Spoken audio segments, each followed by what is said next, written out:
Today we are going to talk about the crisis in Sri Lanka. What's happening in Sri Lanka? It's our neighbor, southern neighbor. What is happening in this island country for more than now 2 weeks? What is it all about? Right. When you look at the history of Sri Lanka, recent history of Sri Lanka is not, unused to these kind of crises. Right. So today, how the crisis has come, right? From an economic crisis, it's now snowballing into a huge political crisis. That's the point. And now people are coming out on the street. They are all demanding that Rajapaksa clan or Rajapaksa family should be thrown out of politics. So from an economic crisis, now it is a kind of huge political crisis in this small island country. When we go back to why the crisis has emerged, let's have a look at the whole tragedy. What are the reasons behind the crisis? Number one, in 2019, 21st of April, there was a terror attack on the churches and different hotels, big hotels across Sri Lanka, particularly in the capital complex of Colombo, right? And this has badly hit the tourist flow to the country. So this happened in 2019, right? And afterwards in 2020, the coronavirus pandemic came. From 2020 onwards, the country has been reeling under a huge economic crisis. Not only Sri Lanka, in fact, every country across the world has suffered. Right. And because of these COVID-19 crisis, the fallout has come in a very different way. One, tourists has stopped coming to Sri Lanka. Next is, foreign remittances coming to Sri Lanka has almost stopped, right? Another one very important thing here is that, Sri Lanka had to import all the essential commodities.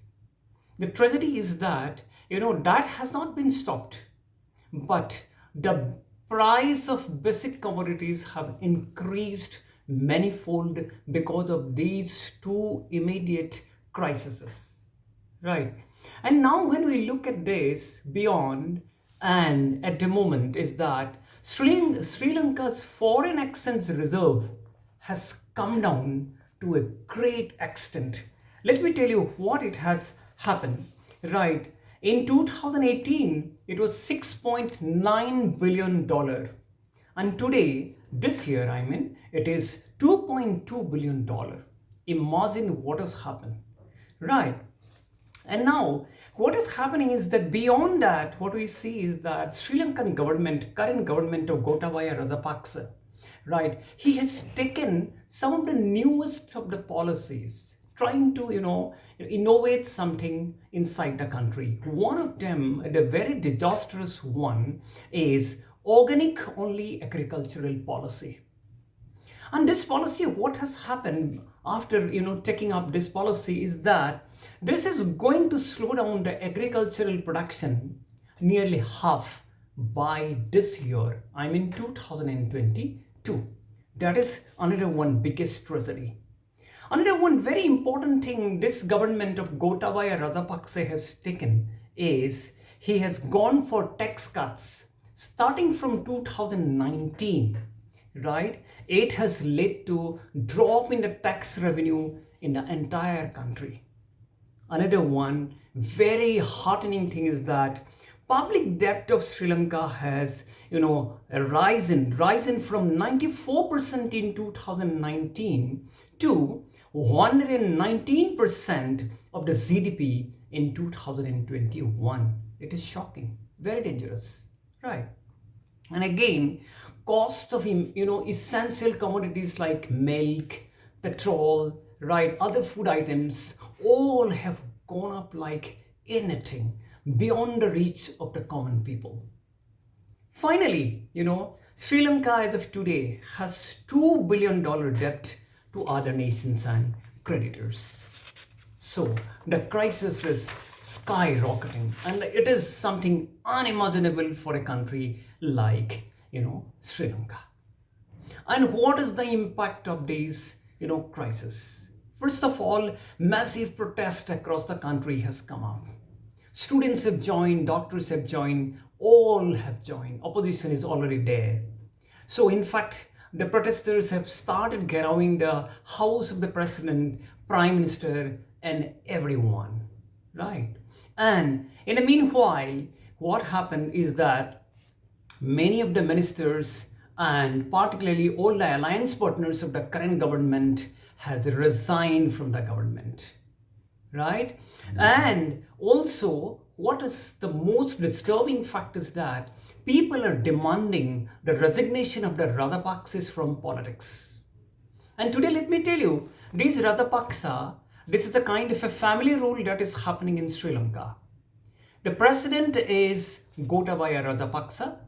Prime Minister is Mahinda Rajapaksa, who was president in the country right from 2005 to 2015. Then the current president Gotabaya was defense secretary.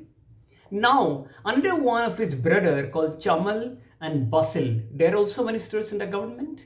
And Mahinda Rajapaksa, the prime minister's son, Namal, is also sports minister in the current government. So 5 of the family members are holding and ruling this archipelago called Sri Lanka of 22 million people, right? And now people want that they should go from politics. The crying slogan across the country is, what is the slogan? It is a very disturbing slogan. It says, people says, go home Gota. I mean, president, you should get out of power. Right.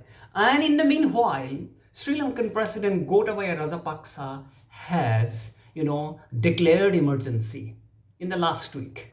But because of massive protest, he withdrew now the emergency, state emergency. Right. And now doctors are also on the strike on the road. Why? They said because there is a huge shortage of medicines across hospitals and public health centers across the country. And to the health experts, it could lead to a health emergency in this small island. Now, let me tell you who are the people who has given money or the credit to Sri Lanka. Number 1 is Japan. Number 2 is China.